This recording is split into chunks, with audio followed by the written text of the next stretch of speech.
At the stroke of midnight, several new police reform laws went into effect, and today law enforcement is still confused as to how they'll be able to respond to certain situations. Q13 News anchor Aliana Gomez joins us live now to break down some of the confusion, or more likely to what they just won't be able to do. Right, Aliana?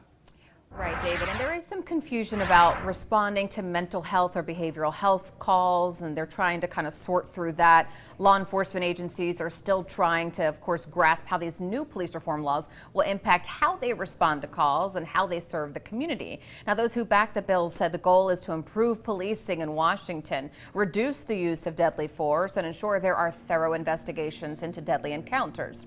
Right now, there's a lot of discussion around House Bill 1310, which restricts how officers can use force. Now, before this new law, officers could detain someone based on reasonable suspicion, like if a person fits the description of a suspect. But now probable cause will be required, and that means they will need more evidence and to establish even more certainty if they plan to use force to try and stop someone. The Pierce County Sheriff's Office tells Q13 News they worry the new restrictions will slow down how they help victims. But people who might think about running now know that the law enforcement's not going to be able to do anything to stop them unless they have this probable cause, which is going to take a little bit more time. And one of the other bills now in effect, House Bill 1054, changes certain tactics police can use to de-escalate and make arrests. Grant County Sheriff Tom Jones released a statement regarding this bill, saying in part, quote, "The new law virtually eliminates all police vehicle pursuits. Moving forward, deputies must have probable cause to believe a person in the fleeing vehicle has committed a specific violent crime. This is a very high standard and nearly impossible to meet."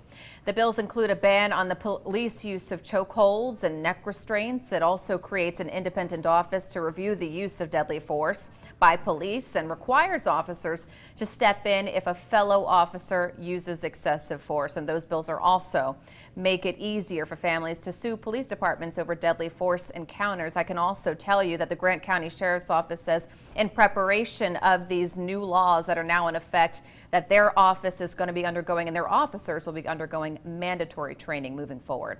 Back to you guys.